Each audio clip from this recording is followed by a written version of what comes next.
Hi everyone, welcome back to my channel. My name is Heather and today I'm here to talk you through all the books I read in July. Most of the books I read this month were for Jane Austen July, with one notable exception, which I will fill you in on at the end. The first book I was able to read for Jane Austen July filled the non-fiction prompt, which was Austen Years, a memoir in 5 novels by Rachel Cohen. This is a memoir about Rachel going through a difficult period in her life where there was a lot of change. So her going through the births of her 2 children, and on the other hand, preparing for and then mourning the death of her father. And during that time, she exclusively read Austen, minus Northanger Abbey, hence only being 5 novels.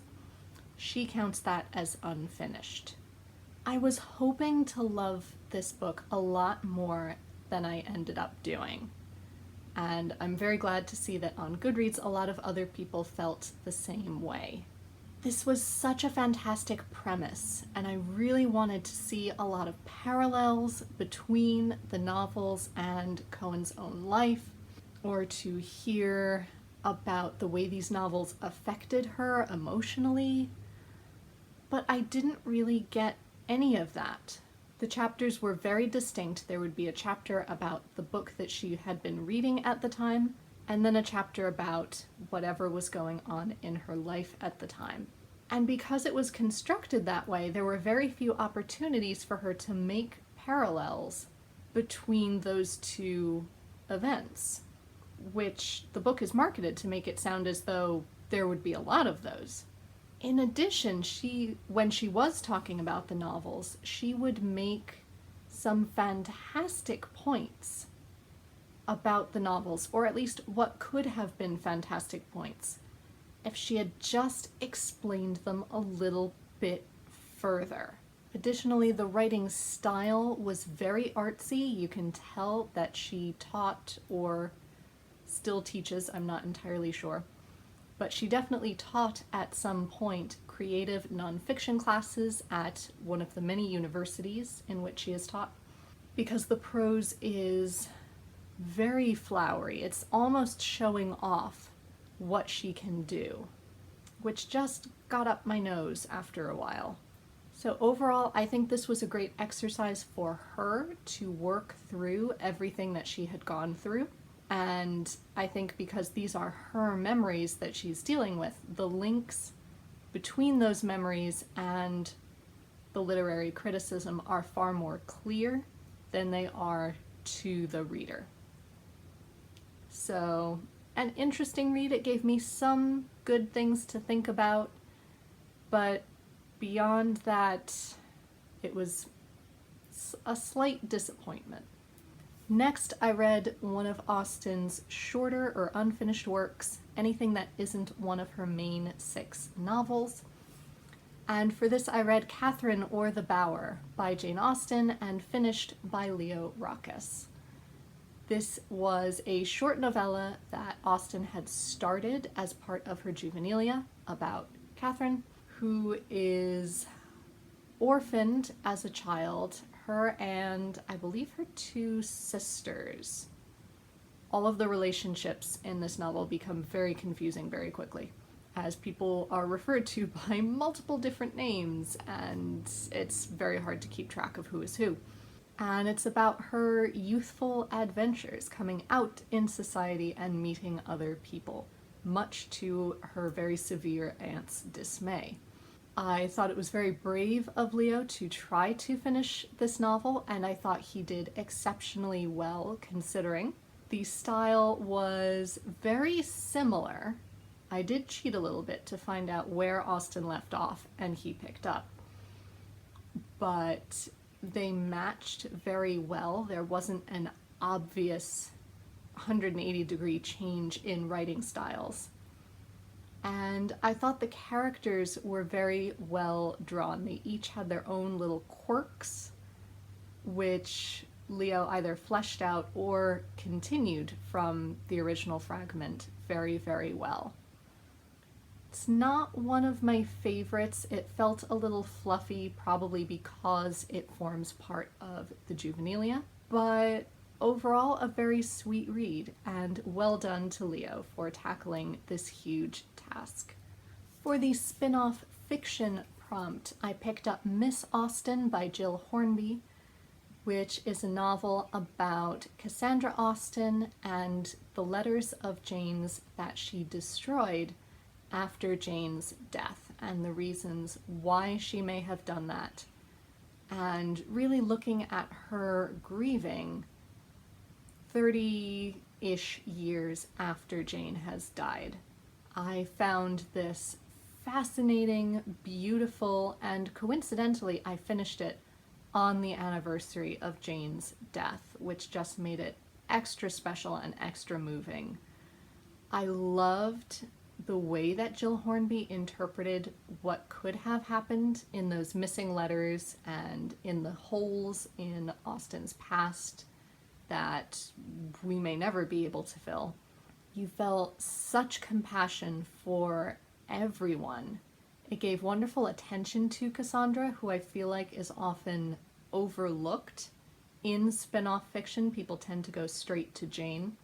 It's a beautiful musing on getting older and an older woman's place in the world, especially in Regency and certainly Victorian eras, as the book ends in 1840. And yes, it was just as beautiful as everyone has been telling me consistently that it is. So if you haven't picked up Miss Austen yet, definitely do it. Also, if you enjoy the audiobooks read by Juliet Stevenson, I've been told that she also narrates this audiobook. So if that's a draw for you, go give it a listen. Next were the two read-along novels for this year. So I have finished Mansfield Park, which I still really enjoyed. I picked up on different elements than I did previously, and I didn't feel as close a connection to Fanny as I did the first time I read it, but I still admire her, and it's still a wonderfully constructed novel. You can go into my first Jane Austen July vlog to hear more of my thoughts about that particular problem. Not problem, but you get the idea. I was also able to watch both films of Mansfield Park, being the 1999 film and the 2007 film. I like the 1999 film as a film. I don't love it as an interpretation of Mansfield Park. It does pick up on the darker elements within Mansfield Park, but to my mind, it picks up on them and blows them out of proportion for the sake of sensationalizing it and thus drawing in an audience. Plus, they conflate Fanny with Jane Austen herself in order to make her more witty and more interesting to the viewer, which is absolutely not the point of Fanny. So, because of that, I had always considered the 2007 film the more accurate of the two. However, upon watching it a second time, well, probably more than a second time now, but I rewatched it after a long time. And much as I love the cast and the quietness that it is able to have, my main complaint is that they speed through the events of the novel. They managed to fit one of Austen's longest books into, I believe, 90 minutes, which does not give the characters nearly enough time to develop, and you don't really understand how they get from point to point. So overall, I agree with Katie that there has not been a good film version of Mansfield Park yet. I am also currently in the middle of rereading Persuasion, which is the other read-along novel for this year. I am, again, really love reading through it this time as well. Since I am not reading it for a class, I am enjoying being able to pick up on the smaller details because I don't have to speed through it in a week. Although I do have to speed through a lot of it because I've fallen a little bit behind this week. But since it is one of Austen's shorter novels, that should be completely doable, and I'm very much enjoying it. The final book that I read for Jane Austen July, or am reading, hopefully I will have it finished by the end of this week, is The Female Quixote by Charlotte Lennox. And if you saw my vlog number 2 for this month, you will hear some of my thoughts about it. I am now further forward. I am about 180 pages from the end, and I am not enjoying it, I have to say. I love the premise. The premise of this novel is that it is about Arabella, a young woman who's been raised by her father in the country. She is very rich, but he never really took a vested interest in her education. But they had a wonderful library, so he felt as though he didn't really have to. Arabella, therefore, has read her mother's collection of romances and has thus convinced herself that this is the way the world really works.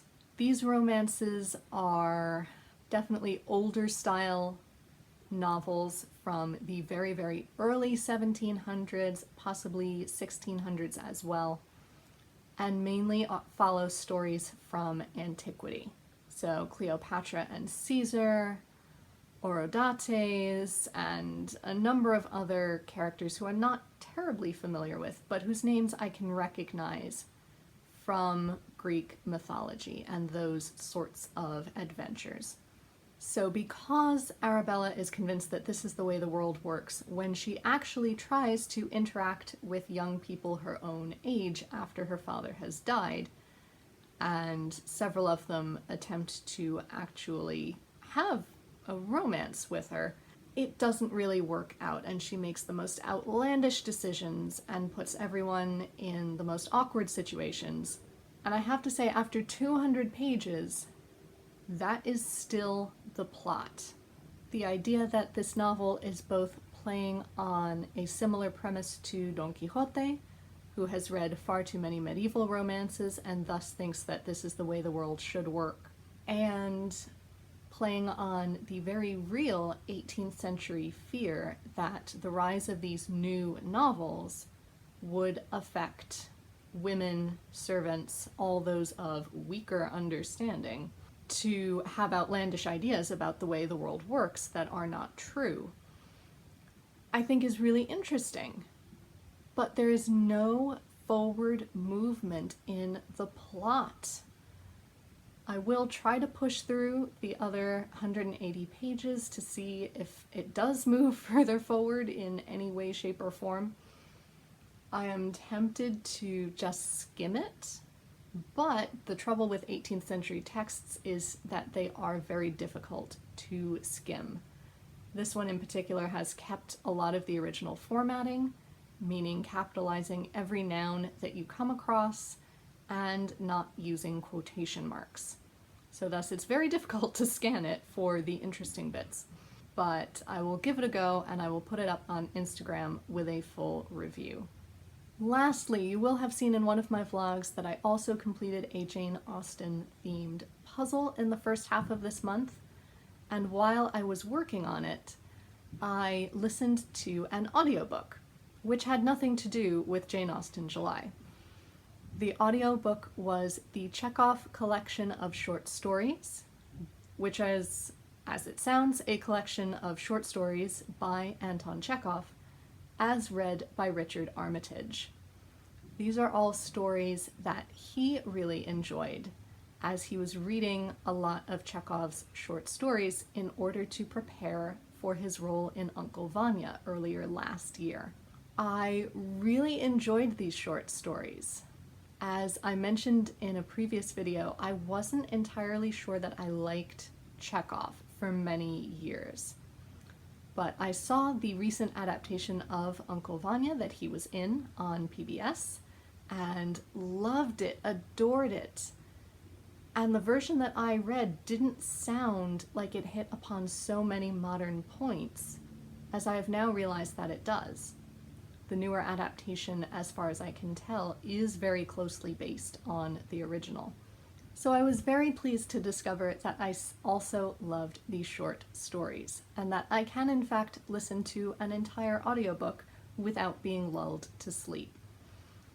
So I am hoping to keep this up with future projects. The problem is I am looking for a project to complete while I listen to the next couple of audiobooks. As of right now, I'm hoping to listen to some more of the Rumpole audiobooks as performed on BBC Radio by Benedict Cumberbatch and a full cast, which are also available on Audible. So there you have it. That was my reading month of July. Let me know down below what you thought of any of these books if you have read them. If you read anything else interesting for Jane Austen July that you would recommend to me that I can put on my TBR for next year. And until next time, be safe, be well, and happy reading. Bye everyone.